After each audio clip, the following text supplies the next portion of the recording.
She walked into the office and asked, "Where can I buy a dad?" The Millionaire CEO's world stopped. "Let me know if you'd like a formatted version for a storybook, screenplay, or a promotional blurb."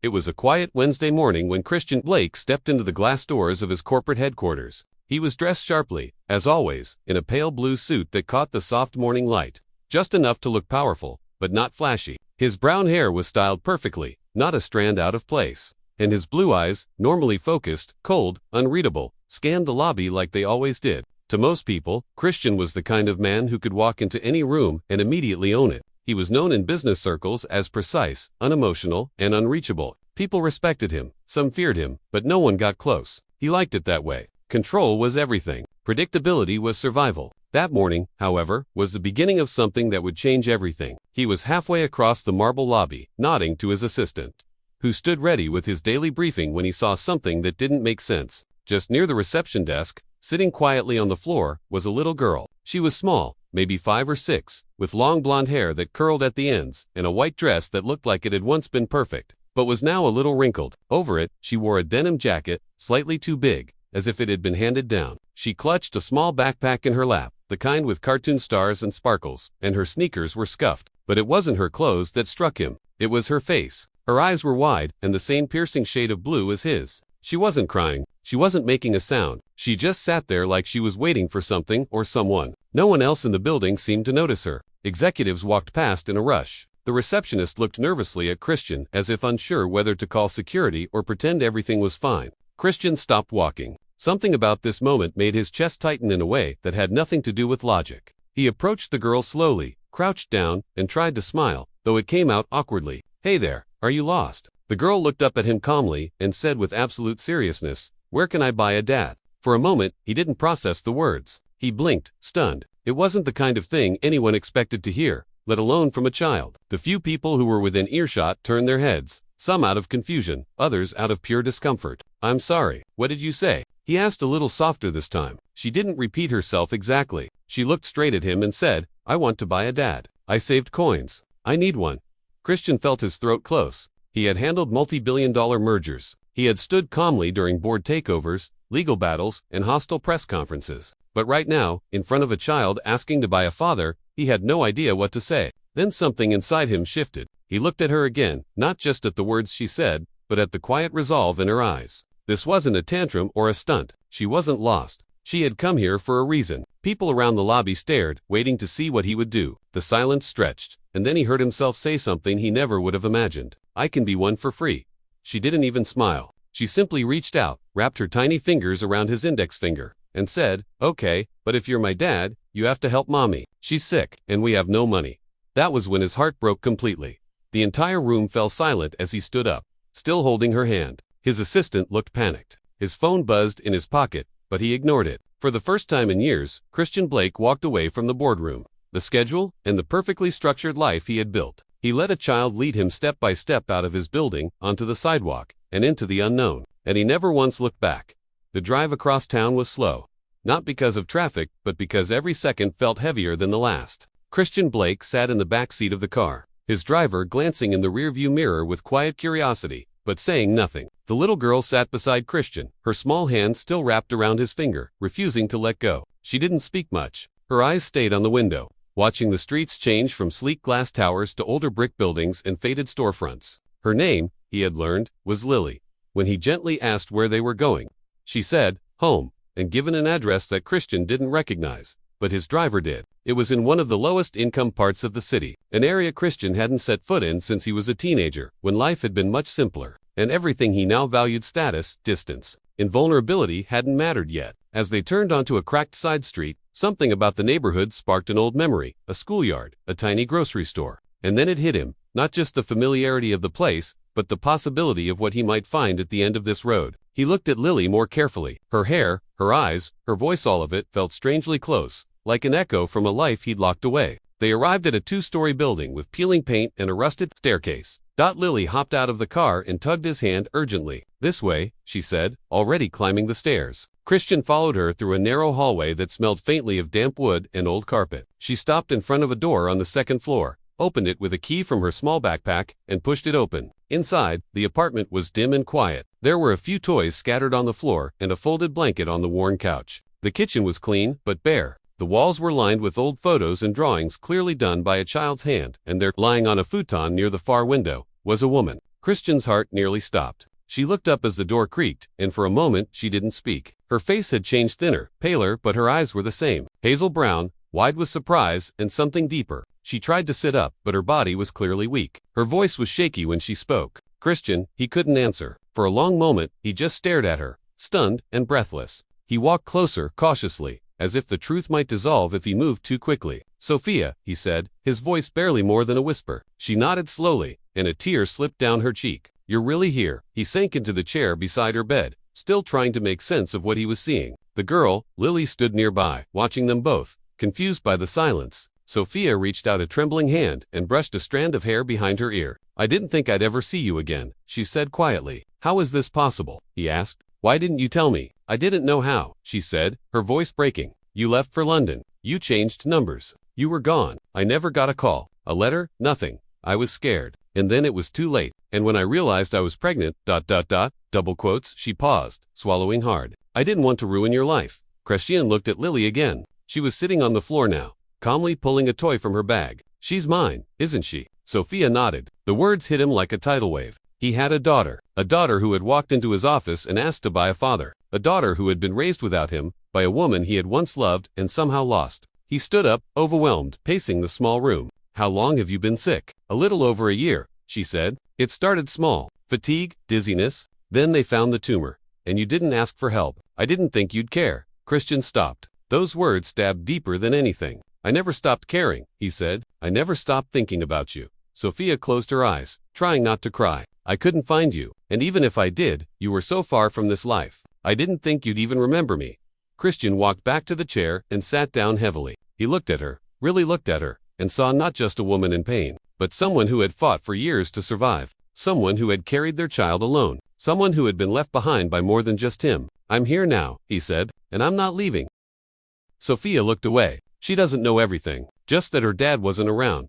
She knows more than you think," he said. "She came looking for me." They sat in silence for a long time, broken only by Lily's soft humming in the corner. Christian reached over and gently took Sophia's hand. It was cold and fragile, but she didn't pull away. "You need care, real care, not this," he said, looking around the apartment. "You're coming with me, both of you. I can't just pick up and leave. I have bills, treatments, I'll take care of it, all of it." Sophia looked at him, eyes narrowed. "Why?" "Because I should have been there," he said, "and because I'm not going to let my daughter lose her mother, not after everything." She didn't answer, but this time, when he stood and gently lifted her from the bed, she didn't resist. And as he carried her out of the apartment, Lily skipped behind them, not understanding the full weight of what had just begun, but knowing in her innocent way that something had changed, something big, something good. Christian didn't take Sophia and Lily back to his glass and steel condo overlooking the skyline. He knew it wasn't right. That place, while impressive, was cold, curated, and far too sterile for a woman fighting illness and a child who still carried around a stuffed bunny missing one ear. Instead, he brought them to his private estate just outside the city. A quieter place surrounded by trees and soft hills with wide windows that let the sunlight in and a fireplace that had burned maybe twice in the last 10 years. It had been empty for a long time, meant for weekends that never came, but now it felt like the only home that made sense. As they entered through the side door, Christian watched Lily's eyes widen. She didn't run or shout like some kids might. She just took it all in. The big wooden staircase, the quiet humming of the air vents, the smell of lemon polish and cedar. She held her mother's hand until they reached the guest suite, where the bed had been made with soft sheets that Christian had asked his housekeeper to put out just that morning. Sophia, still weak and pale, sat slowly on the edge of the bed. Her face showed gratitude, but also hesitation, as if she didn't know how to receive this kind of help anymore. Christian knelt in front of her, resting one hand lightly on her knee. "You'll stay here as long as you need. Doctors will come. Everything's taken care of. You don't have to fight alone anymore." She looked at him, clearly exhausted, but there was a spark behind her eyes. "I'm not used to people doing things for me. I know," he said, "but let me do this." She nodded slowly, and her shoulders relaxed just enough to show she believed him, at least for now. That evening, Christian sat in his study, watching the security monitor quietly as Lily curled up next to her mom on the guest bed. He hadn't spoken to anyone all day about what had happened. No meetings, no calls, not even emails. His assistant had texted over a dozen times, but he let the messages pile up. For the first time in years, work didn't matter. He kept thinking about Lily's voice, asking, "Where can I buy a dad?" He'd built a world so far from children and emotions and unpredictability that now, faced with all three, he didn't recognize himself. But he liked who he was becoming. Later that night, after Lily had fallen asleep, Sophia sat with Christian by the fireplace. She wore a blanket over her shoulders and sipped warm tea. Her voice was soft, almost afraid of what might come next. "I didn't know if I should tell her who you were. I thought maybe I'd missed my chance." "You didn't," Christian said. "She found me before either of us even had a chance." Sophia smiled faintly. "She's like you in that way. Quiet when she needs to be, bold when it matters." He glanced at her. "I missed so much. We both did," she whispered. "But you're here, now." They didn't talk about what had come between them. The timing, the missed messages, the mistakes. There would be time for that. For now, they sat quietly, as if afraid that words might ruin the fragile peace forming between them. The following morning, Christian made breakfast. He burned the eggs, spilled orange juice, and set off the smoke alarm once. Lily thought it was hilarious. Sophia sat at the table and laughed until she coughed, and for a brief moment, the room felt like a family had always lived there. Doctors came that afternoon. They examined Sophia gently, respectfully, and Christian made sure she never had to sign a single form. He wanted her to focus on getting better, not worrying about costs or coverage. The diagnosis hadn't changed. She still needed long-term care, but the treatment was now top level. And more importantly, she no longer had to face it alone. Christian found himself rearranging everything. His schedule shifted. He canceled travel. He delegated more. Grace, his longtime assistant, called him and asked flatly, "Is the world ending?" "No," he replied, staring out at the backyard where Lily was making up a game with sticks and pine cones. "It's just starting." Grace paused, then said quietly, "You sound different." "I feel different," he admitted. In the evenings, they all sat together. Christian read stories out loud, sometimes stumbling over silly voices that made Lily laugh until she couldn't breathe. Sophia began to regain strength slowly. She walked short distances through the house, sat outside with a blanket, and started keeping a journal. Christian caught her once writing something, and she looked up and smiled. "I'm not just surviving anymore," she said. "I'm remembering who I am."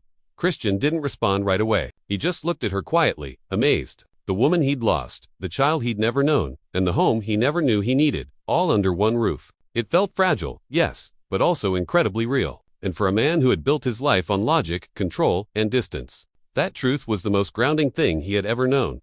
In the weeks that followed, the house slowly began to feel like more than just a temporary haven. It became something warmer, something rooted, the kind of place where shoes were left by the door and laughter came from the kitchen. Not just the echo of wealth, but the sound of people settling into each other's lives. Christian had never lived like this before. His homes had always been spotless, quiet, curated down to the last imported vase or untouched bookshelf. But now there were art supplies on the dining room table, tiny socks in the laundry, and children's shows playing in the background. Lily was a force of nature in that way, gentle and soft-spoken, but always leaving her presence in the smallest, most unexpected corners. She didn't need permission to belong. She just did. Sophia, though still recovering, was improving faster than the doctors had anticipated. The treatments were working, and more importantly, her stress levels had decreased dramatically. Christian made sure she had everything she needed, from medications and private physical therapy to time for herself. He set up a quiet reading space in the sunroom just for her, with the same old poetry books she used to love in college, and even tracked down a rare first edition of her favorite author. The day she found it on the armchair, wrapped in linen with a ribbon, she cried,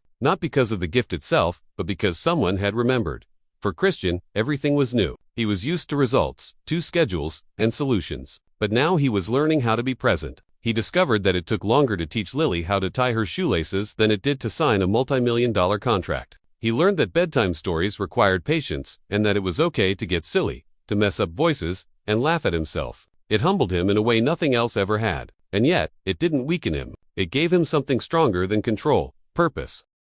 Every now and then, when Sophia was feeling well enough, they'd sit on the back porch together after Lily went to bed. They would talk in low voices, not about business or obligations, but about the past, the missing years, the ways their lives had diverged, and by some twist of fate, realigned. Christian had questions. Of course, he wanted to know everything, what she had gone through, what she had felt, why she had never told him. And Sophia answered honestly, even when it hurt. She told him about nights spent working 2 jobs, about nearly collapsing on a bus after skipping meals so Lily could eat. She admitted there were moments she wanted to call him, to scream for help, but always talked herself out of it, convinced that he had moved on. "I watched interviews of you on TV," she said one night, voice low. "You looked like a stranger, sharp, powerful, untouchable. I didn't know how to fit into that world anymore." "You didn't have to," Christian replied, looking at her, not with regret, but with something deeper. That world was never real without you in it. She didn't respond right away, but she reached for his hand and held it tightly, not like a gesture of romance, but of understanding, of forgiveness. Meanwhile, Lily continued to grow more comfortable. She began calling Christian Dad without prompting. Just one day while handing him a drawing she made, he nearly dropped his coffee when he heard it. He didn't correct her. He didn't question it. He simply folded the paper carefully and smiled so softly it surprised even him. It was a sketch of the three of them holding hands beneath a giant sun. Over their heads, in crooked blue letters, she had written one word: family. That evening, Christian tucked her in and sat at the edge of her bed longer than usual. She asked him if he was going to be there in the morning. He answered without hesitation, always. And he meant it, not just as a promise, but as a choice. For the first time in his life, Christian Blake wasn't chasing the next goal, the next deal, or the next title. He was choosing something harder, being a father, a partner, and a man who showed up when it mattered. He had built empires, yes, but now he was building something more fragile and far more valuable. He was building a life. The first real test of this new life came not in the form of illness or legal complications, but in something surprisingly ordinary: a parent-teacher meeting at Lily's preschool. Christian had never been to anything like it before. The invitation had come home in Lily's backpack, a crumpled paper smudged with marker and crumbs. Sophia had been resting that day after a long treatment session, and Christian had offered to go in her place, thinking it would be a simple check-in. He wore a navy blue sweater instead of a suit, left his phone in the car for once, and arrived 10 minutes early, unsure of where to stand or what to say. He wasn't used to fluorescent lights and bulletin boards filled with construction paper handprints. He didn't know how to make small talk with other parents or sit on tiny chairs without looking completely out of place. When the teacher, Miss Howard, greeted him with a warm smile and gestured for him to sit, Christian awkwardly folded himself into a seat clearly not designed for someone over 6 feet tall. She opened a folder labeled Lily Blake and began walking him through her progress. How she was quiet but observant. How she always helped the other children clean up without being asked. And how she once gave away her snack to a classmate who forgot theirs. Christian listened carefully, deeply focused, as if it were a business presentation, but as the teacher continued, she hesitated, lowering her voice slightly. She told me something last week, Miss Howard said, tapping her fingers gently on the edge of the folder. She said her dad used to live in the clouds, but he came down when she asked for him. That's how she described it. Christian froze. He wasn't sure what to say. A lump formed in his throat before he could speak. I just thought you should know, the teacher added gently. Whatever you've done for her, it's working. She feels safe. That means more than test scores or behavior charts. When he got back home that afternoon, Christian sat in his car longer than usual, staring at the house he used to see as just a structure. Now, it felt like something alive, something that carried the breath of the people inside it. Lily ran out the front door to greet him, a paint smear on her cheek and a ribbon half untied in her hair. She hugged his leg like she'd been waiting all day, and when he picked her up, she rested her head on his shoulder without saying a word. He held her tightly, his hand gently cradling the back of her head. Breathing in the scent of markers and apple juice inside, Sophia was feeling better. She sat at the kitchen table with a cup of tea and a few papers spread out before her, forms for a part-time writing program she had been considering. She looked up as he entered and read his expression instantly. What happened? She asked softly. He placed Lily gently on the couch, letting her pull out her toys, then turned to Sophia with a voice filled with something close to wonder. I came down from the clouds, he said. Sophia blinked. She did. He nodded, sitting down beside her. I never thought I'd be someone's safe place. You are, Sophia said, reaching for his hand. Even when you weren't here, she felt you somehow. Christian looked down, overwhelmed by the weight of what he was becoming, not because he was unsure of it, but because it mattered so much, and because for the first time, he was beginning to feel worthy of it. Later that week, Sophia had a checkup. This time, Christian went with her, not just as support, but as a partner. They sat side by side in the waiting room, flipping through outdated magazines and sharing quiet jokes. When her name was called, he helped her stand and walked with her into the examination room. The doctor, kind but firm, gave them cautious optimism. The tumor had shrunk. Her body was responding. And if things continued at this pace, she might not need a second round of intensive therapy. Sophia let out a shaky breath and leaned back in the chair, her eyes glistening with exhaustion and relief. Christian exhaled, feeling as if the air had been knocked out of him. You're going to get through this, he said, more to himself than to her. Outside the clinic, they stood in the parking lot under a wide gray sky. Sophia looked up at him and said, I didn't think I'd ever have anything to hope for again. He looked at her and replied, now you have a future, and I want to be in it. That night, they cooked dinner together. Well, Christian tried, and Sophia supervised from a stool, laughing when he oversalted the pasta and spilled half the sauce. Lily sat at the table, drawing again. Another picture of the three of them with hearts floating above their heads. She handed it to him with a serious expression and said, This one's for your office, so you don't forget us when you work." He looked at the drawing, then at the child in front of him, then at the woman across the kitchen, and felt something he had never known before, the kind of peace that didn't come from achievement but from presence. He folded the paper carefully and placed it inside his briefcase, not because he would forget, but because he never wanted to forget what really mattered.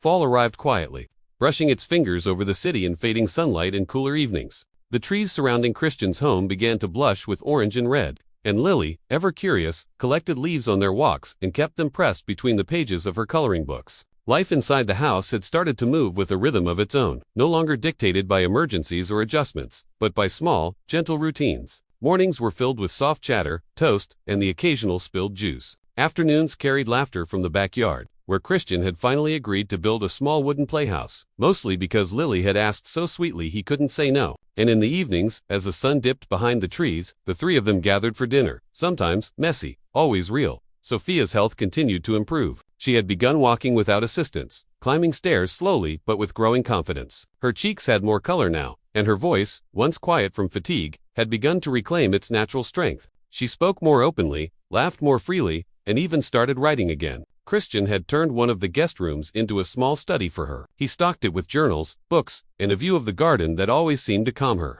It became her space, one where she could rediscover parts of herself that illness had tried to erase. She once told him that being in that room felt like remembering who she was before everything became survival.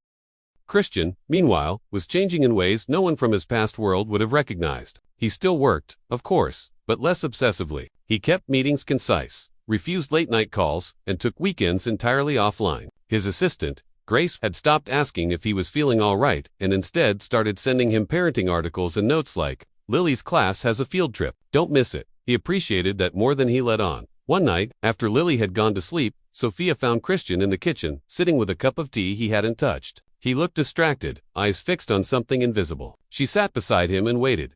When he finally spoke, his voice was soft and full of thought. "I spent years thinking power meant being untouchable, that if I could control everything, I'd be safe. But this," he gestured vaguely, "this is the first time I feel like I'm living."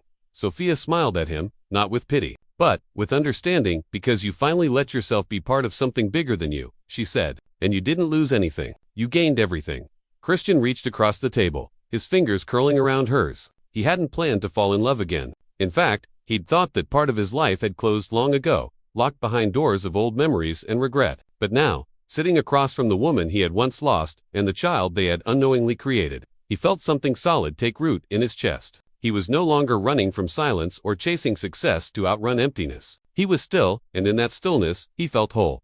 That weekend, they took a trip to a nearby lake. It wasn't extravagant or planned with precision. They packed snacks, sweaters, and Lily's endless supply of questions. They rented a small boat and drifted for hours across the water. Lily lay across their laps at one point, eyes closed, completely at peace. Sophia leaned her head on Christian's shoulder, and he kissed the top of her hair without even thinking. The moment required no words. It was one of those rare slices of time where nothing needed to be said because everything important was already felt. Later that night, while Lily slept in the back seat during the drive home, Sophia turned to him with a quiet smile and asked, "Did you ever imagine your life would look like this?" He laughed under his breath. "Not even close." "Do you miss the old version of it?" she asked. "No," he said. "I only missed that I didn't find this sooner." As the car rolled through the soft shadows of tree-lined streets, they drove forward into a life that neither of them had expected, but both knew they were meant to build. And for Christian, who had spent his entire adulthood chasing a sense of arrival, he finally understood that this ordinary, imperfect, beautiful moment was it. He was already home. The first snow came earlier than expected, blanketing the city in white before Thanksgiving. It caught everyone by surprise except Lily, who greeted the morning frost with squeals of delight and her boots on the wrong feet. Christian helped her into her puffy jacket while Sophia watched from the doorway, wrapped in a wool scarf, a faint smile on her face. She still tired easily, but the color had returned to her cheeks, and her laughter was more frequent now, lighter, as if something heavy had finally lifted. That morning, they built a crooked snowman in the front yard, complete with a carrot nose and one of Christian's designer ties, which Lily thought was the funniest thing she'd ever seen. He didn't mind. In fact, he made a point to leave it on the snowman for the neighbors to admire. Inside, the house smelled like cinnamon and fresh coffee. Sophia had taken to baking again, something she hadn't done in years. The act of mixing and kneading seemed to calm her, and the kitchen filled with quiet music and the rhythm of a home rediscovered. Christian, who once ordered dinner from five-star restaurants with a single phone call, now knew the names of baking tools he never knew existed. He didn't mind that either. Every day brought new rituals, ones he had never imagined himself part of, but now couldn't imagine his life without. But it wasn't all without challenges. One evening, after Lily had gone to bed and the house had settled into its nighttime quiet, Christian walked into the study to find Sophia sitting in the armchair, her journal open on her lap, tears silently rolling down her cheeks. She tried to hide it, wiping her face quickly, but he knelt beside her and waited without saying a word. After a few moments, she whispered that sometimes she still woke up afraid, that all of this was temporary, that one bad scan could take it away, that Christian might one day realize this life was too small for him. He reached up and touched her face gently, looking into her eyes with a steadiness that left no room for doubt. He told her that nothing about this was small, that she and Lily had given his life meaning in a way no amount of success ever had. He said he wasn't leaving, not now, not ever, and if fear came again, they would face it together. She didn't respond right away, but the way she leaned into him said more than words ever could. Later that week, something unexpected happened. Christian received a call from a non-profit organization that provided housing and legal support for single mothers. They had heard of his recent anonymous donations and invited him to speak at their winter fundraiser. At first, he declined. He wasn't ready to tell the world what had happened, what had changed. But Sophia encouraged him. She said that his story wasn't just his anymore, that if it could inspire even one person to step forward for someone in need, it was worth sharing. So, he agreed.